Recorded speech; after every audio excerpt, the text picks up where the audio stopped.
Assalamualaikum warahmatullahi wabarakatuh. Alhamdulillah, kita berjumpa kembali dalam pembelajaran ilmu pengetahuan alam kelas 5 bersama Bu Narti. Senang sekali bisa berjumpa kembali belajar bersama dengan anak-anak Ibu semua. Semoga tetap semangat dan semakin baik belajarnya ya. Kali ini kita akan mempelajari tentang materi. Apa itu materi? Ya, materi itu bisa dikatakan benda. Ya, benda-benda banyak kita temui di sekitar kita.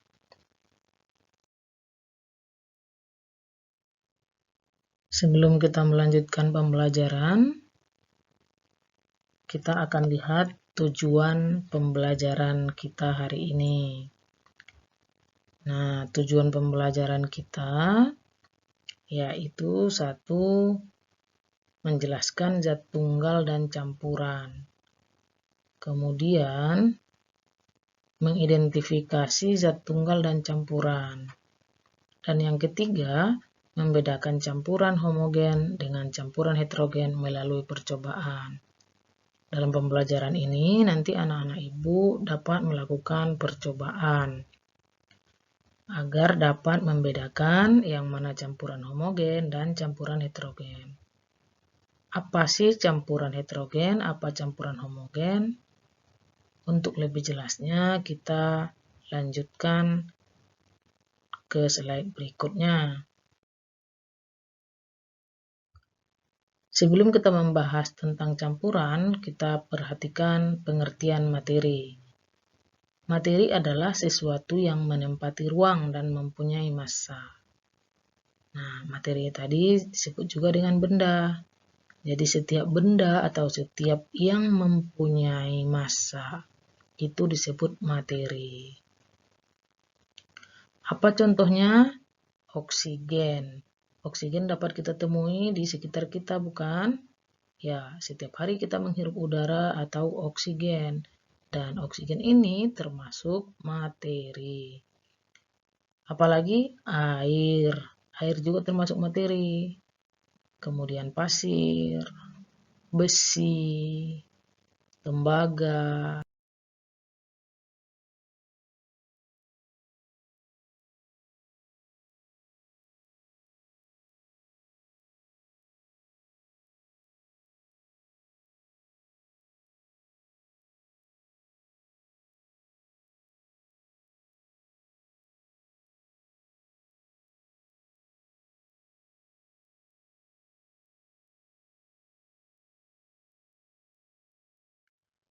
Materi terbagi lagi menjadi dua, ya.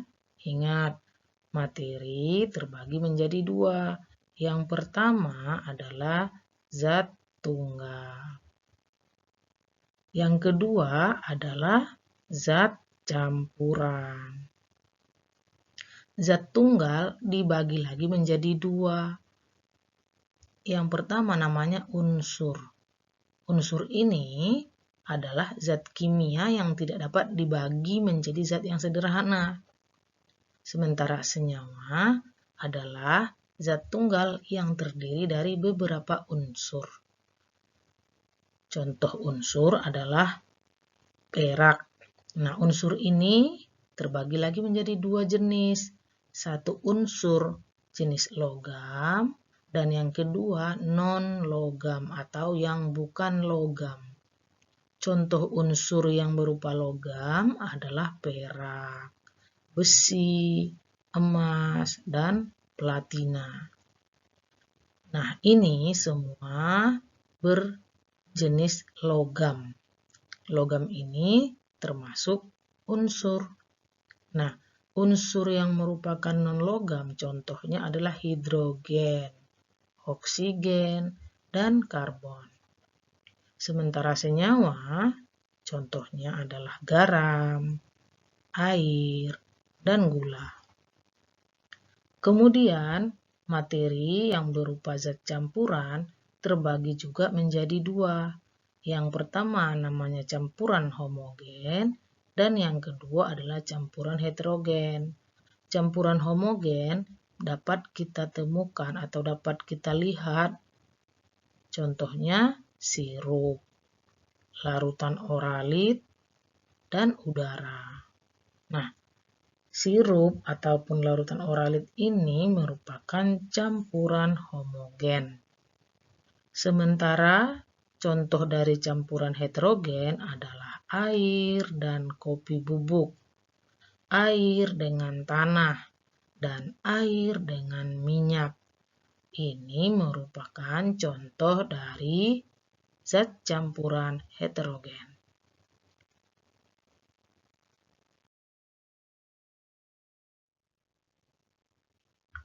Zat tunggal yang terdiri atas materi sejenis atau zat murni belum dicampur apapun. Itu dinamakan zat tunggal. Sementara zat campuran adalah zat yang terdiri atas beberapa jenis materi. Contoh dari zat tunggal adalah emas, garam, gula. Nah, di sini ada gambar yang merupakan contoh materi yang ada di sekitar kita. Ini adalah tepung beras, ya. Tepung beras ini merupakan materi ataupun benda. Zat penyusun dari tepung beras ini adalah tepung beras. Jenis materinya adalah zat tunggal. Kemudian yang nomor 2, ya, perhatikan ini adalah air kapur. Zat penyusun air kapur ini adalah air dan kapur. Nah, air dan kapur ini adalah campuran. Maka disebut jenis materi dari air kapur adalah campuran yang merupakan percampuran antara air dan kapur. Dan yang ketiga, ini gambar apa? Iya, ini paku besi atau besi. Besi, jenis materinya adalah zat tunggal. Tidak ada campurannya. Ini hanya satu jenis, yaitu besi. Kemudian kita perhatikan gambar nomor 4 adalah air kopi. Air kopi ini atau minuman kopi yang sering kita perhatikan dalam kehidupan sehari-hari adalah zat penyusunnya air dan kopi. Maka jenis materi dari air kopi ini adalah campuran. Kenapa disebut campuran? Karena percampuran air dan kopi.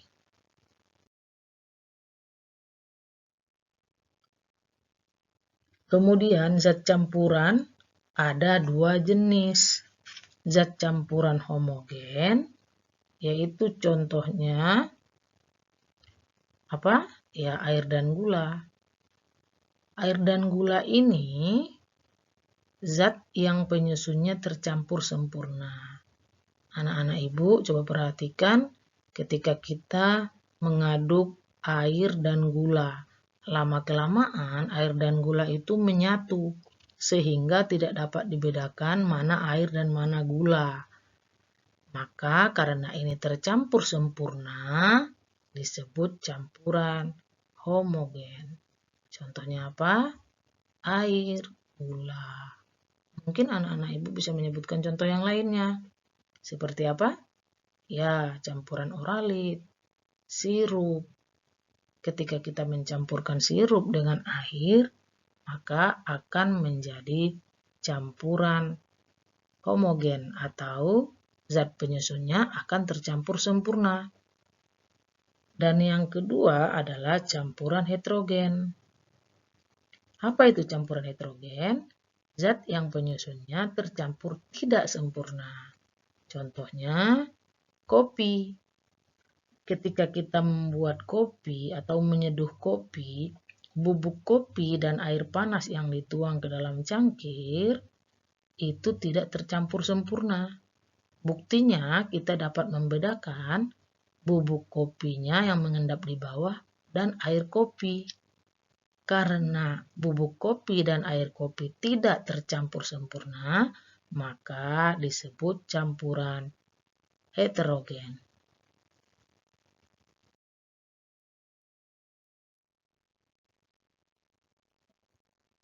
Contoh campuran homogen atau yang zat penyusunnya tercampur sempurna tadi adalah air dan campuran heterogen adalah apa? Ya, kopi. Anak-anak ibu bisa menyebutkan contoh yang lainnya. Coba perhatikan benda-benda berikut ini. Air dan pasir. Perhatikan apakah air dan pasir masih terpisah? Ya, air dan pasir tidak tercampur sempurna. Maka ini disebut campuran heterogen. Kemudian kita perhatikan air dan gula. Ketika gula kita larutkan ke dalam air, lama-kelamaan gulanya akan larut, menyatu dengan air. Maka air dan gula merupakan campuran homogen. Dan yang ketiga kita perhatikan ini adalah air dan minyak. Minyak yang dicampur dengan air atau air yang dicampur dengan minyak terlihat terpisah. Air dan minyak tidak menyatu. Maka ini sudah jelas disebut dengan campuran heterogen. Nah, di sini anak-anak ibu dapat melakukan percobaan di rumah ya. Tujuan dari percobaan ini menentukan jenis campuran beberapa zat atau benda. Anak-anak ibu bisa menyiapkan alat dan bahannya. 2 buah gelas bening, kemudian air bening secukupnya, sendok, 1 sendok gula, 1 sendok pasir, alat tulis atau pulpen, dan kertas untuk menulis hasil pengamatan. Langkah percobaan, siapkanlah alat dan bahan yang diperlukan untuk melakukan percobaan dan pengamatan. Beri label atau tulisan ya pada masing-masing gelas, misalnya gelas A dan gelas B. Masukkan 1 sendok gula ke dalam gelas A, kemudian diaduk hingga merata dan larut. Masukkan 1 sendok pasir ke dalam gelas B, kemudian diaduk secara optimal. Maksudnya secara menyeluruh ya. Amatilah apa yang terjadi pada kedua gelas tersebut. Artinya, gelas yang berisi air dan pasir dan gelas yang berisi air dan gula. Aduk kedua gelas tersebut dan perhatikan campurannya. Apakah campuran heterogen atau campuran homogen? Hasilnya dapat anak-anak ibu tuliskan ke dalam buku tulis ya. Lakukan percobaan menggunakan bahan-bahan seperti di bawah ini juga. Bisa juga air dan minyak, air dan gula, air dan pasir, air dan pewarna, minyak dan pewarna, ya, minyak dan gula, atau minyak dan pasir. Kenapa dilakukan percobaan ini? Untuk mengamati dan membuktikan yang manakah materi atau benda-benda di sekitar kita yang merupakan campuran homogen dan campuran heterogen. Melalui percobaan ini, nanti anak-anak ibu akan dapat membedakan yang mana campuran homogen dan mana campuran heterogen. Setelah anak-anak ibu melakukan percobaan, buat tabel seperti ini. Contoh, air dan minyak, apakah tercampur sempurna? Kalau tercampur sempurna, maka di sini di checklist atau kasih tanda checklist. Kalau misalnya tidak tercampur sempurna, dikasih tanda checklist. Apakah tercampur sempurna misalnya? Tidak, maka dikasih tanda silang. Ini contoh saja. Maka air dan gula juga seperti itu. Tercampur sempurna, kalau ia kasih tanda checklist. Kalau tidak tercampur sempurna, kasih tanda silang. Air dan pasir, air dan pewarna, minyak dan pewarna, dan seterusnya. Dan anak-anak ibu bisa mencoba dengan benda-benda lainnya.